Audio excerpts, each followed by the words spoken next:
Débrief en retard, désolé. Je suis parti au Stade de France voir le J, c'était incroyable. Les gars, je viens de rentrer, je viens de voir le résumé. Je vous jure, j'en ai eu des frissons. J'en ai eu des frissons. Ça, c'est un vrai classico comme on attendait, comme on espérait à l'état pur. Un gros Barça, comme d'hab, un gros Barça, la personnalité de nos joueurs, l'efficacité de nos joueurs. Avec un Real Madrid quand même, faut le dire, c'est ça qui fait la beauté de ce classico, qui s'est quand même bien battu. Ils se sont bien battus, faut dire la vérité. Il y en a beaucoup qui pensaient qu'on allait leur mettre une raclée. Finalement, ça s'est joué comme une finale, super serrée. Mbappé qui... Non, vraiment les gars, c'était le multivers ce classico. Mbappé qui inscrit un coup franc. En plus de ça, il tire pas à droite, il tire à gauche, poteau rentrant. Lui, il faut commencer à le surveiller avec les coups francs. Ma parole, il faut commencer à le surveiller. Fallait bien que ça arrive un jour et j'en étais convaincu à 100% que Koundé allait avoir son heure de gloire. Il le mérite à 100% pour sa saison stratosphérique. Le but à la fin, j'en ai eu des frissons.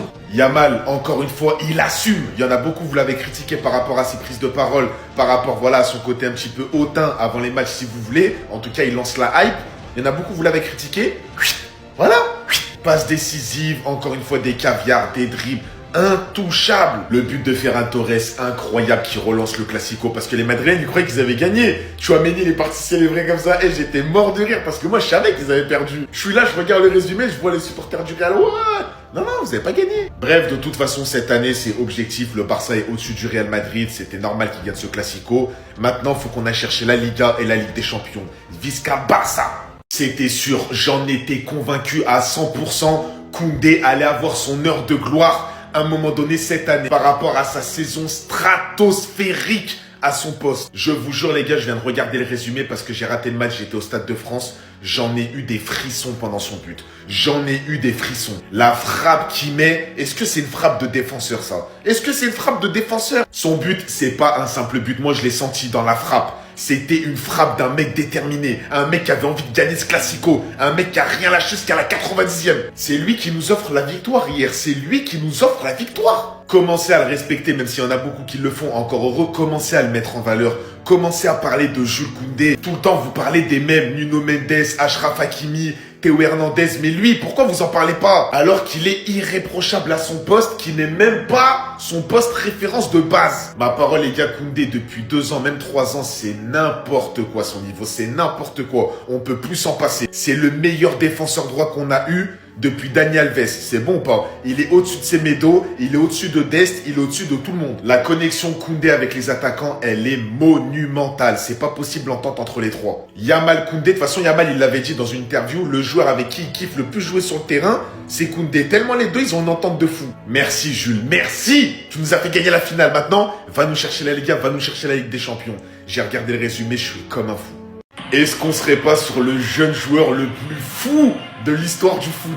Yamal, je l'aime trop, c'est trop. Pourquoi il y en a, vous le critiquez? Pourquoi? Alors que lui, à 17 ans, il a déjà de la personnalité. Il a déjà son truc, il a déjà son style à lui, sa façon de parler, sa façon de s'exprimer. Il a déjà ses petites punchlines. Il a déjà son truc. Et le pire, c'est que derrière, il assume.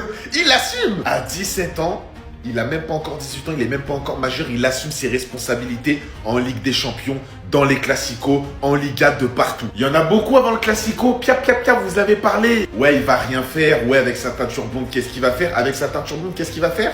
Trophée dans les mains, trophée dans les mains. Lamine Yamal à 17 ans, c'est déjà Euro 2024, Super Coupe d'Espagne, Liga, Coupe du Roi, Golden Boy 2024, Trophée Copa 2024. Cette année, il peut avoir la Liga, la Ligue des Champions. Le Ballon d'Or, ça va être un peu plus compliqué parce qu'il a 17 ans. Le crack préféré de ton crack préféré. S'il y a un jeune joueur que t'aimes bien, eh ben lui, il va aimer Yamal. T'as capté? Point faible, trop fort. Point faible, trop fort. Les défenseurs n'arrivent pas à l'arrêter. Il n'y a aucune méthode pour l'arrêter. Il est tout simplement cheaté. C'est un cheat code de mettre Yamal dans un match. Hier, vous avez vu la passe décisive à Ferran Torres. J'en ai eu des frissons.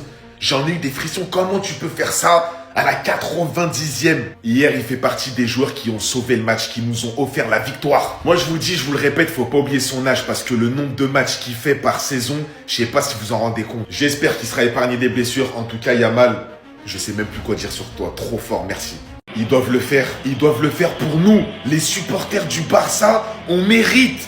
Toutes les années derrière, on mérite de prendre la Ligue des Champions, de prendre la Liga, de prendre la Coupe du Roi avec cette équipe extraordinaire. Il n'y a pas un match cette année où j'ai pas pris ne serait-ce qu'1% de plaisir en regardant ce Barça. Ils me font rêver, ils me font kiffer, ils me font retomber encore une fois amoureux de ce club, alors que je suis amoureux de ce club depuis 20 ans. On a des joueurs extraordinaires, on a un coach extraordinaire, on a une entente entre les joueurs extraordinaire, des joueurs avec de la personnalité, avec de la créativité, des joueurs qui sont réguliers. Il n'y a plus de blessures comme avant, en tout cas moins. Il n'y a plus d'embrouilles, de clans, de petits trucs qui pouvaient arriver dans les Barça avant. C'est une équipe cette année, elle est concentrée, c'est ça que j'aime. Elle est concentrée sur ses objectifs. Déjà de 1, football. Voilà, football. C'est l'équipe qui propose le plus beau football, tout le monde le dit. La meilleure équipe du monde 2024-2025. Juste pour nous, allez nous chercher la Ligue des Champions. Ce sera historique 2015-2025. Alors oui, c'est un petit peu la honte parce qu'on l'a pas gagné depuis 10 ans.